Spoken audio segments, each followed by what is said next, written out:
It's a pity that we don't have much time. We would have prayed. Ṣùgbọ́n a ó sáré gba àdúrà. A ó gba àdúrà. Nítorí pé bí wòlíì Ọlọ́run ṣe ń lọ nínú ọ̀rọ̀ yèmí jot prayer point sílẹ̀. A ó gba àdúrà mélòó kan ká tó máa lọ lónìí.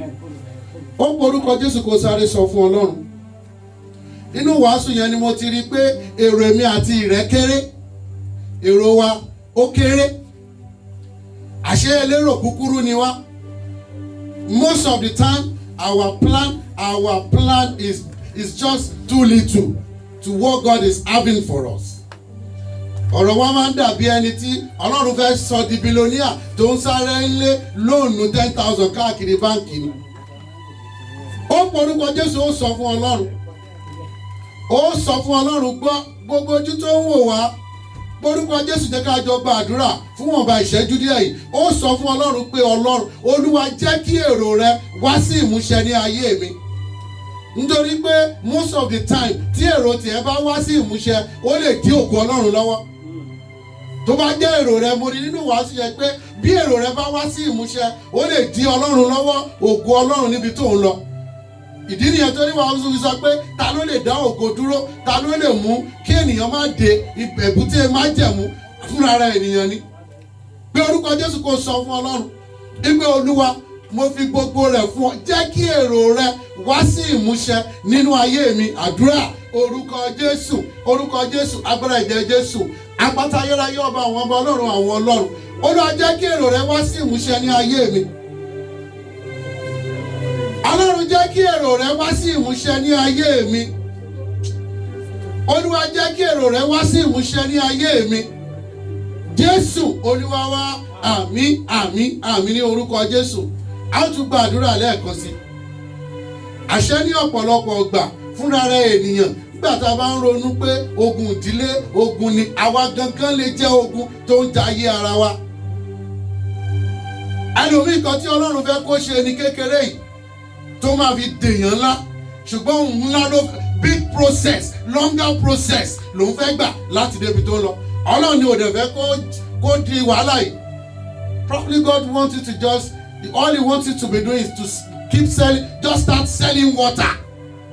Ìwọ́dẹ̀ ń wo láti bẹ̀rẹ̀ sí di builder. Ó dẹ̀ sọ pé ilé omi ló mọ̀ tà ló fi di millionaire. Owó tó dẹ̀ máa kọ́ sí ẹ láti mọ tó mi òun ní òkò yìí ní owó £500 yìí ìwọ sì ń wá ilẹ̀ tó máa fi ra acres of land ní Lẹ́kì àbí Ìbàdàn àbí tó máa fi di mortgage broker. Owó yẹn ló máa wá tó fi darúgbó. Orúkọ Jésù kò sọ fún Ọlọ́run.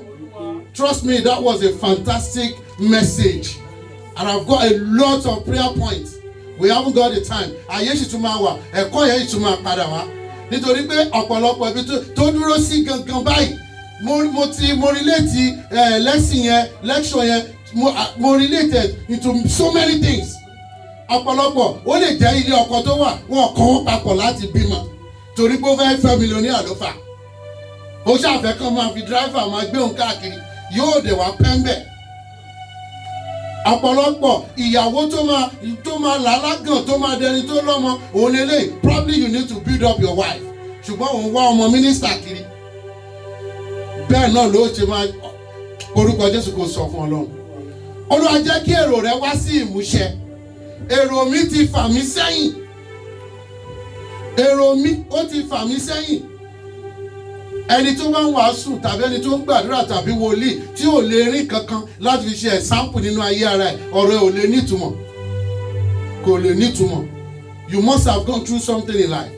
One of my brother called me like 2 weeks ago. Ó ń sọ̀rọ̀ fún mi jokingly ó ní Olúwa sọ pé tètè kọ́ ṣe tèmi. Those are the messages mo hate here with passion.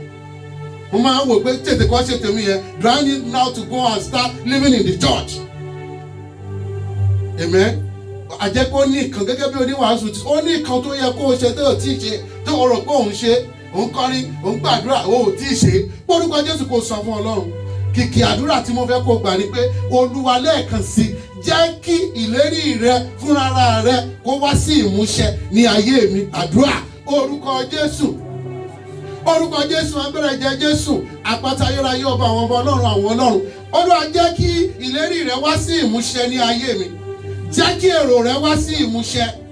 Ọlọ́run àwọn ọlọ́run ọba àwọn ọba, jẹ́ kí èrò rẹ wá sí ìmúṣẹ. Ọlọ́run àánú, jẹ́ kí èrò rẹ jẹ́ kó wá sí ìmúṣẹ. Mo bẹ̀ ọ́ nínú ògo àti ọlá rẹ, Olúwa jẹ́ kí èrò rẹ wá sí ìmúṣẹ ní ayé mi. Jésù Olúwa wa, àmín àmín àmín ní orúkọ Jésù. Gbogbo èrò tó bá lè rò, all those unique thoughts, talent ni. Yes, we've learned a lot of lessons during this pandemic period. Gbogbo nǹkan tó bá lè rò tó unique is a talent. Ọ̀rọ̀ sísọ ìjẹ́jọ́ mọ̀ pé ẹ̀bùn ni. Not everybody can talk. Ọ̀rọ̀ sísọ, word of wisdom is a talent. Ẹlòmíì bó bá gbọ́rọ̀ lọ́ba, Móníkà núwèé Jóòbù, ó ní àwọn àgbà ni a kò fi òye ìdájọ́, òye ọgbọ́n fún. Ẹni tó bá àgbàlagbà míì wà tó bá lọ fọ̀rọ̀ lọ, ó fọ́jú ọ̀rọ̀. Ibi tá a ti gbé wàá regret lẹ́sẹ̀kẹsẹ̀ pé àdáinú kí ni mo á fi ọ̀rọ̀ lọ fún. Tó bá dẹ̀ kọ́ ọmọ kékeré mi, ọmọ nursery, ọmọ ẹ̀ tó ń tọ́ ọ̀rọ̀ tó máa sọ wàá rò débi iṣẹ́ ni. Gbọ́rọ̀ lọmọ ìsọ báyìí. Amen. Orúkọ Jésù kò sọ fún Ọlọ́run. Oníwàásù sọ ẹ̀bùn, those things, those talents you have in you have something being deposited in your life from heaven above. Láti dọ́dọ̀ ti bí ẹ, ó bẹ̀ẹ̀bẹ̀, ó ṣiṣẹ́ lé lórí. You find it difficult to make it work. Another man's race là ń sá káàkiri lójoojúmọ́.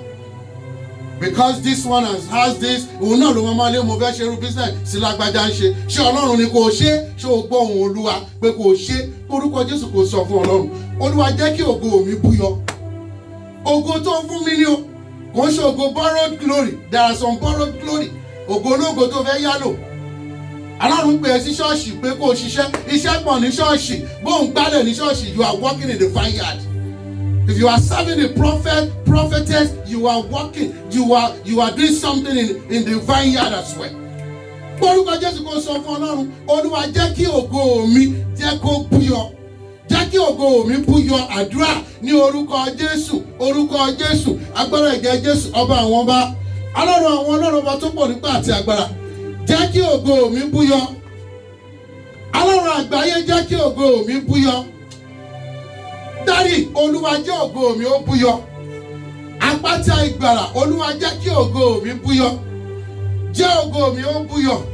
Jésù Olúwa wa, àmín àmín àmín. Another prayer point tí mo fẹ́ ká gbà, ọjọ́ ti ẹ̀dá ni wípé Olúwa fún mi ní oore ọ̀fẹ́ láti máa kóra mi ní ìjánu. Lára kan tí oníwàásù fi ṣe wàásù ni. A lot of people ẹnu ẹ̀yẹn the worst part ni pé he won't use that mouth to talk. Níbi tí ó ti lè rí ògo gbà. Ibi tá a ti kó bára ẹ̀ ló máa ti sọ. Ló máa ti bẹ̀rẹ̀ sí rojọ́. Ẹlòmíì tó bá kó ṣọ́ọ̀ṣì, nǹkan tẹ́ ṣe ń ṣọ́ọ̀ṣì yẹn, òun ló máa information ìlànà fẹ́ lòmíì tó máa fi délé.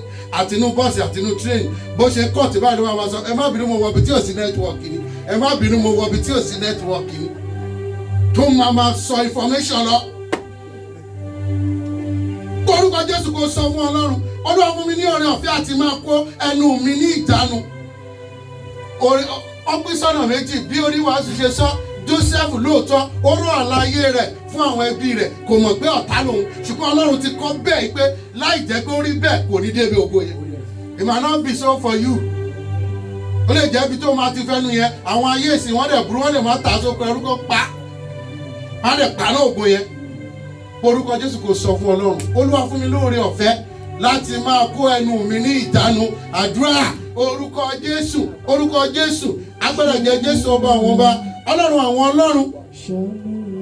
Olúwa fún mi lóore ọ̀fẹ́ láti lè máa kó ẹnu mi ní ìjánu. Ọba àwọn ọba, Ọlọ́run àwọn ọlọ́run, oore ọ̀fẹ́ láti máa kó ẹnu ní ìjánu. Olúwa fi fún mi. Jésù Olúwa wa, àmín àmín.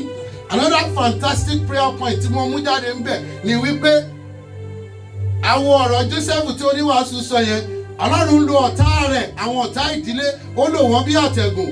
Kọrin báyìí wípé àtẹ̀gùn ni màá fi ń ṣe gbogbo ọ̀tá mi o, àtẹ̀gùn ni màá fi ń ṣe ọ̀tá ilé mi o, àtẹ̀gùn ni màá fi ń ṣe ọ̀tá inú ẹbí, àtẹ̀gùn ni màá fi ń ṣe ọ̀tá ibi iṣẹ́ mi, àtẹ̀gùn ni màá fi ń ṣe gbogbo ọ̀tá lórí ọmọ, àtẹ̀gùn ni màá fi ń ṣe. àtẹ̀gùn ni máa fi.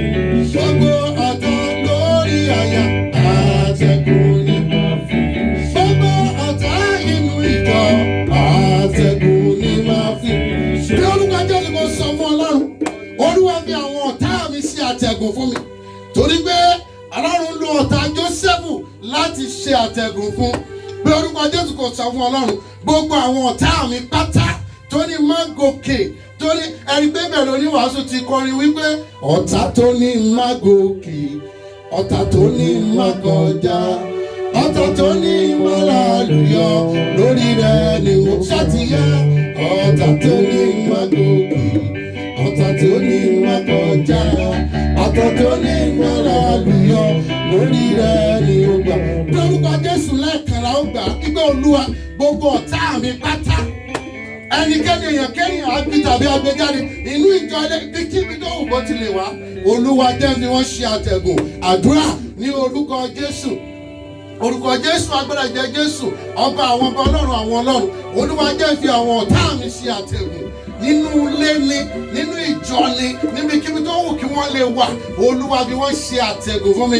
Kí n fi wọ́n gòkè ọ̀la, kí n fi wọ́n dé ibi gíga, kí ògo mi fi búyọ́. Olúwa fi wọ́n ṣe àtẹ̀gùn fún mi. Jésù Olúwa wa, àmín. Bí oníwàásù ṣe wàásù, mo sọ wọn ní mò ń bá wọn lọ nínú ẹ̀mí. Èmi gan wá, mo wá expand message yẹn. Ẹni pé ìṣẹ̀lẹ̀ kan ṣẹlẹ̀ nínú Bíbélì. If you need to actualizing God's plans in your life, you have to be determined as well. Gẹ́gẹ́ bí oníwàásù ti ṣe, when you determine, then you won't be lazy. Ó mú mi lọ sí iṣẹ́ ọ̀rọ̀ àwọn wòlíì. Look at wòlíì Elisha and Elijah. Ọmọ wòlíì ni Elisha, wọn bí bí wòlíì. Ó ṣe àfẹ́rí ẹ̀bùn, ó dẹ̀ fẹ́ gbà, ó dẹ̀ bá Èlíjà yẹn rìn dé ibèbè kú, ó dẹ̀ gbà. Wọ́n bá díẹ̀ ló gbà, ṣùgbọ́n díẹ̀ yẹn ó kọjá bẹ́ẹ̀. Are you determined? If you are not determined, how are you going to actualize God's plans in your life? Procrastination. I will do it today, tomorrow I will do it. No, I don't have enough money to start this. Ẹ̀kọ́ òjò ló máa ń jó mi àgbàrá. You start from somewhere. Leave it. Aláàánú máa dìde.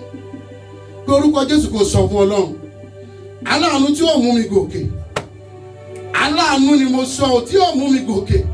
That will even work with me to actualize God's plans in my life. That destiny helper that my life desire. Aláàánú tí mo fẹ́, tí ó mú mi gòkè, tí ó dìde ìrànlọ́wọ́ sí mi. Olúwa gbé dìde àdúrà ní orúkọ Jésù, orúkọ Jésù, ọba àwọn ọba, Ọlọ́run àwọn ọlọ́run. Àgbàtà ìgbàlà, ẹni mímọ́ Ísírẹ́lì, Ọlọ́run àgbàlá ayé, ọba àwọn ọba. Aláàánú tí ó mú mi gòkè, tí ó mú ògo mi búyọ, Olúwa mú mi lọ síbẹ̀. Olúwa kọ̀nẹ́ẹ̀tì wa mọ́ra wọn. Ọba àwọn ọba kọ̀nẹ́ẹ̀tì wa mọ́ra wọn. Olúwa mú wa pàdé ara wa ní kíákíá. Ìyanu jẹ́ ó ṣẹlẹ̀. Jésù Olúwa wa, àmín, àmín, àmín. Olúwa mú mi lọ síbi tí ògo mi á ti tàn. Many of us we've had our kids, children in this country. That doesn't, if Ọlọ́run ti kọ́ pé bí tó gan àwọn ọmọ yẹn á ti tàn lélẹ́yìí o. If not, wàá bí wọn sí Nigeria or South Africa, wherever. It doesn't matter pé bí ìbànú ògbé á ti tàn. Májẹ̀mú tiwọn, Ọlọ́run ti actualize ẹ̀ láti ọ̀run wá nìyẹn. Wọn ò take sí yẹ. Ó lè jẹ́ pé Ọlọ́run fẹ́ kó fi wọ́n síbí, ìyẹn ṣe lè kù síbì kan tí ògbó yẹn á ti tàn. Don't feel that you are now in your comfort zone. Don't think everything is going to happen here. Olúwa ó porúkọ Jésù ó sọ fún Ọlọ́run, àwọn ọ̀tá Joseph náà ṣáà ti débi tí ògo rẹ̀ ti tàn. Porúkọ Jésù kò sọ bẹ́ẹ̀ fún Ọlọ́run. Sọ́ọ̀lù, Dávìdì ní ìtẹríba púpọ̀ lábẹ́ Sọ́ọ̀lù, ṣùgbọ́n kí ògo Dávìdì lè tàn kò jẹ́ kí Dávìdì sinmi. Àfìgbà tó ṣáà tì í, ó ti fúnra rẹ̀ kó lọ sójú ogun. Ó tún ní ká ń gbẹ́wù, ìyẹn ní ẹ̀wù yìí tún wúwo. Ó ṣáà lọ bẹ́ẹ̀, ó padà dé báyìí orin tó kọ lóyún gbogbo nǹkan padà. Táwọn aráàlú kọ. Orúkọ Jésù sọ fún Ọlọ́run. Ó àwọn ọ̀tá tó ń tì ẹ́ gbogbo nǹkan tó, all those things you are passing through now, ó ń prepare, is preparing you towards that greater height. Tí kò bá sí ìjákulẹ̀ tó ẹni Yorùbá ní ẹni tí yóò ṣàṣe dànù kò lè ṣàṣe gẹ̀, kò lè ṣe. Don't see all those things as obstacle. Ó ń prepare àwọn ọmọ ẹ lọ síwájú. Orúkọ Jésù kò sọ fún Ọlọ́run. Ibi tó ògo mi á ti tàn, Ọlọ́run àgbáyé, Olúwa máa mú mi lọ bẹ̀ àdúrà. Orúkọ Jésù, orúkọ Jésù. Àpáta ayérayé ọba tó pọ̀ nígbà àti agbára. Ọlọ́run àgbáyé ọba tó pọ̀ nígbà àti agbára. Bí tí ògo mi á ti tàn, Olúwa mú mi lọ bẹ̀. Àpáta ayérayé, Ọlọ́run mú mi lọ bẹ̀. Ayérayé nínú àwọn ọ̀run, Olúwa mú mi lọ bẹ̀. Jésù Olúwa wa, àmín àmín. Final one, finally, before we pray into our water. Oníwàásù sọ̀rọ̀ kan ní God precision. Àbí bẹ́ẹ̀ náà ni wọ́n ṣe sọ. God precision. What are those precision in your life? Those are precisions are those messages you've got years back. That you are going to be a business woman, you are a businessman, you are a business tycoon. Olúwa fẹ́ kó o ṣiṣẹ́ fún òun. Olúwa ní kó o lọ kọ́ bọ́n ṣe ń kunlé. But wàá wò pé àdìsí àwọn wòlíì ṣé wọ́n tẹ̀ ń ríran. Báwo ni wọ́n ṣe máa no graduate? Èèyàn máa ṣe ní kí n lọ kunlé. Ilé tó kọ́ ṣe èèyàn ló kun ni. Ló beautify yẹ̀ tínú ẹ̀ fi ń dùn tó fi lè gbé bẹ̀.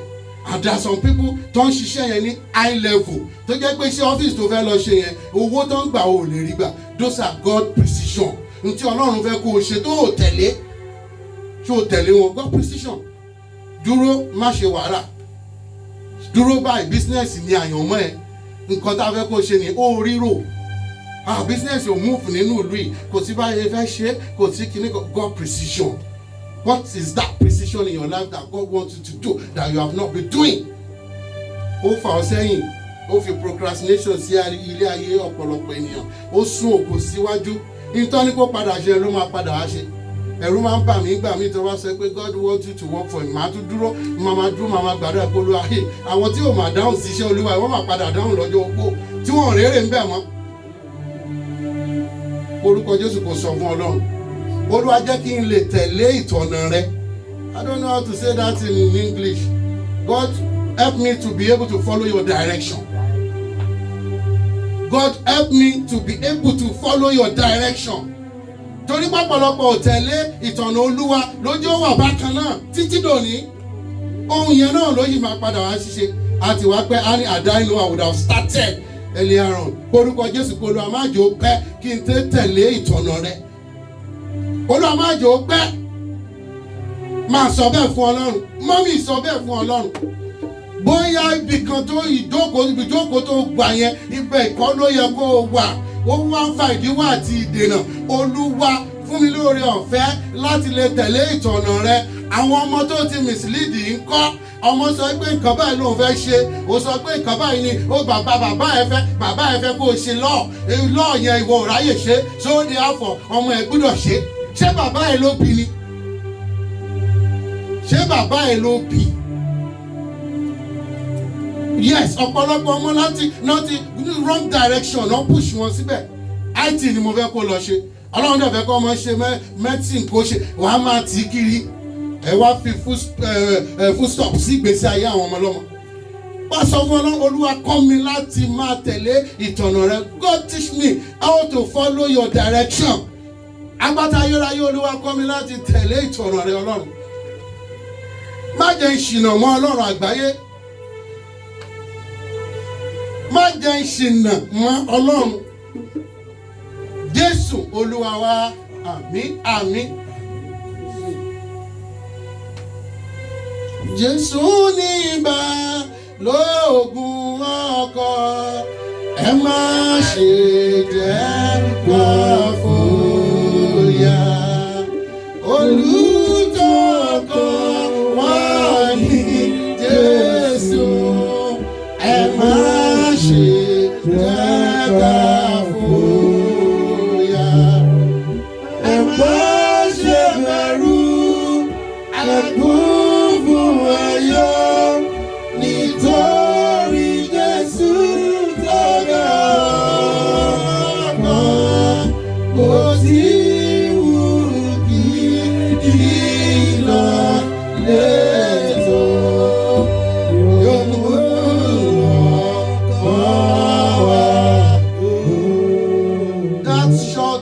of him is telling us that no matter how difficult we encounter in life, that cannot stop us from actualizing God's plan. No matter the difficulty we are facing, just use all those stumbling blocks as a stepping stone to the greater higher, to the next level. Omi ẹ̀ jáde kó jẹ́ ká gbàdúrà sí. Omi àdúrà ẹyọkan péré la fẹ́ gbà sí. Yes. All those things, all those, no flood of life, no storm of life could be able to prevent you from actualizing God's plans in your life. Because see, if you believe, if you have the faith. Ṣùgbọ́n Yorùbá ló sọ̀rọ̀ kan ní àgbà tí ò kẹun sọ̀rọ̀.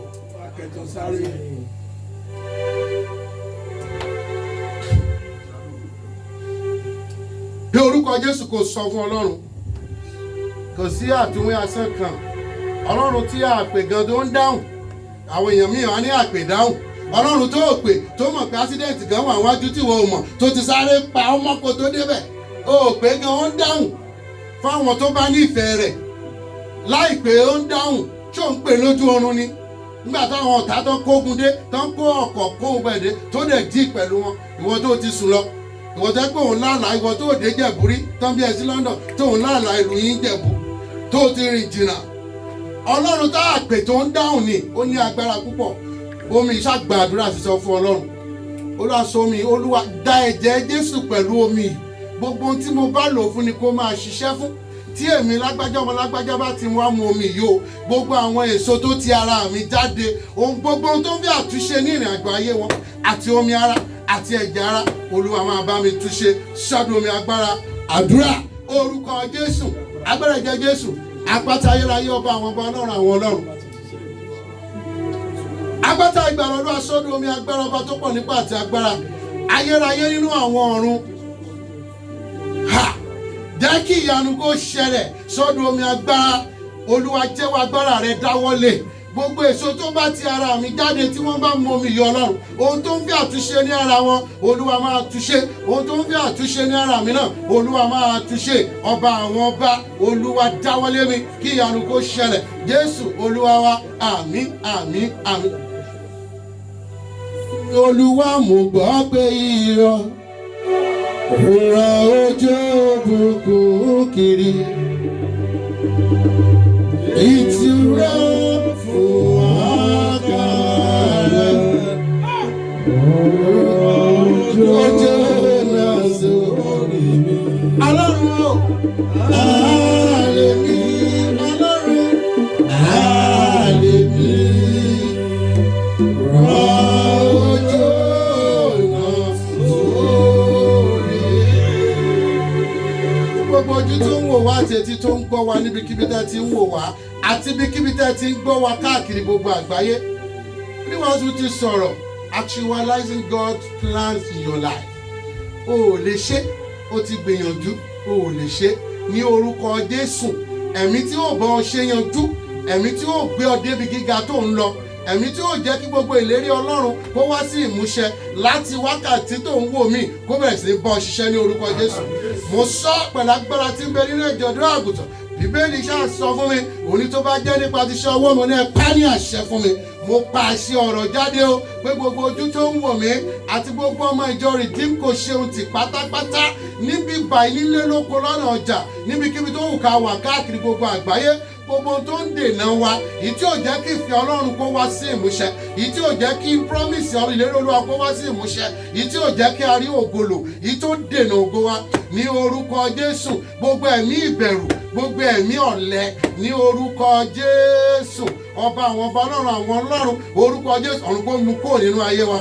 Kọ́dún yìí tó parí gbogbo wa, a ó rí ògo lò. Ohun yẹn tí Ọlọ́run fẹ́ ká ṣe, èyí tí ò mú ayé mọ̀ nígbà wá ń sin Ọlọ́run ní tòótọ́, ní kí ọdún yìí tó parí, orúkọ Jésù, ọ̀run kó mú wa débẹ̀. Ojú tẹ̀ ń wò wá, ojú yín ò ní fọ́ o.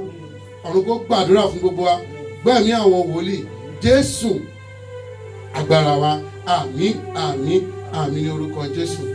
Thank you and God bless you. Ọlọ́run àwọn bàbá wa, àwọn wòlíì tí ròyìn rẹ̀, ẹgbẹ́ apọ́stélì rere, wọ́n bẹ láyọ̀ àti ògo, wòlíì àti àwọn mímọ́ dàpọ̀ rẹ̀ ga. A dúpẹ́ lọ́wọ́ gbogbo àwọn tí ó bá wa sọ̀rọ̀, àwọn wòlíì wa, àwọn ló bá wa sọ̀rọ̀ Ọlọ́run, àwọn tó gbàdúrà fún wa wòlíì wa náà ni wọ́n. Ẹ rí i pé Ọlọ́run ń dábìrà ní orúkọ Jésù. Àdúrà yín yóò ṣe mímọ́ àti tẹ̀wọ́gbà. Ìwọ́jú tó ń wò mí yìí, lára àwọn tí yóò ní testimony tó dára ó pẹ̀lú wọn lórúkọ Jésù. O ò ní ṣe lásán, o ò ní gbàgbà ti àdúrà. Nínú ọ̀sẹ̀ tí ó kọjá lọ yìí, Olúwa pẹ̀lú gbogbo bá ti sọ̀rọ̀, Ọlọ́run náà sì tún dábìrà nínú ìjọ yìí. Ó fi ọmọkùnrin ta wá lọ́rẹ nínú ìjọ yìí. Àwọn ẹbí Adéyẹmí onígangan tó tẹ̀ ń gbádùn ẹ̀ nígbà gbogbo, tí ó ń lùlù gangan fún wa nínú ìjọ yìí. Ọlọ́run fi ọmọkùnrin tó dára, Ọlọ́run fi ta wọ́n lọ́rẹ.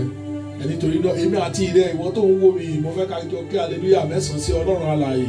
Ibi ó ṣeun, àánú rẹ̀ dúró láéláé. Ó yá hallelujah, hallelujah, hallelujah, hallelujah, hallelujah, hallelujah, hallelujah, hallelujah, hallelujah.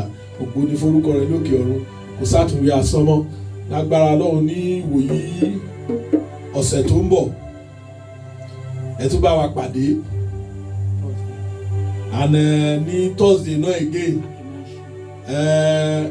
Prophet Akin Adéwọlé wọ́n máa wà bí ní 7 o'clock ní live láti revival ní live ni wọ́n máa wà láti gbàdúrà fáwọn ènìyàn, láti revive àwọn ènìyàn. Àdúrà wa ṣe mímọ́ àti ìtẹ́wọ́gbà. Ògo Ọlọ́run á farahàn nínú ayé yín. Gẹ́gẹ́ bí wọ́n ti sọ fún wa, ẹ jẹ́ kí gbogbo wa náà ká dúró de Ọlọ́run. Adúró ti Olúwa kì í jogún òfo, adúró ti Olúwa kì í jogún òfo. Ẹ jẹ́ kí gbogbo wa jọ dúró ti Ọlọ́run. Ó lè rò mí sí yín, èrò àlàáfíà ni. Nígbà tí Ọlọ́run bá lè rò àlàáfíà, gẹ́gẹ́ bí prophet ti sọ fún wa, má kánjú, má ṣàníyàn ọ̀la, jẹ́ kí àníyàn ṣàníyàn ara rẹ̀. Nígbà tí mo ti kà débi kan tó sọ pé ó ní pẹ̀lú àníyàn ṣíṣe ó lè fi ìgbọ̀wọ́ kan kún ọjọ́ ayé rẹ̀ láyé. Mo ṣàníyàn látòní dọ̀la, bó sọ kíní ohun tí Ọlọ́run máa ṣe fún ọ, ó di dandan kó ṣe fún ọ, má kánjú. Àdúrà ṣe mímọ́ àti ìtẹ́wọ́gbà. À ń lọ lé nìyẹn. Súré fún wa lónìí bàbá wa, ọ̀run àgbọ̀ ojú wa sókè sí ọwọ́ tó so súré fàgbà bàbá jọ̀wọ́ súré fún Alfa àti Omega, àṣìyà kan wà pààyàn s'Olódùmarè. Má jẹ́ ká lọ lófo.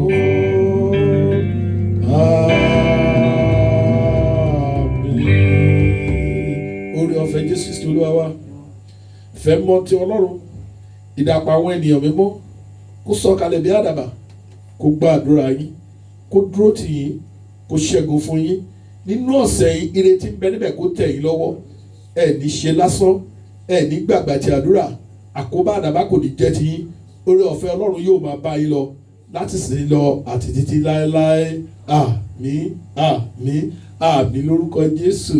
Hallelujah méje méje sí Ọlọ́run alààyè. Ó yá hallelujah, hallelujah, hallelujah, hallelujah, hallelujah, hallelujah, hallelujah. Hosanna, Hosanna, Hosanna, Hosanna, Hosanna, Hosanna, Hosanna. Iye, iye, iye, iye, iye, iye. Mo ti yè, ẹ̀yin Olúwa lógo, ẹ̀yin ọmọ Mary lógo. Thank you sir. Ọba pàtàkì.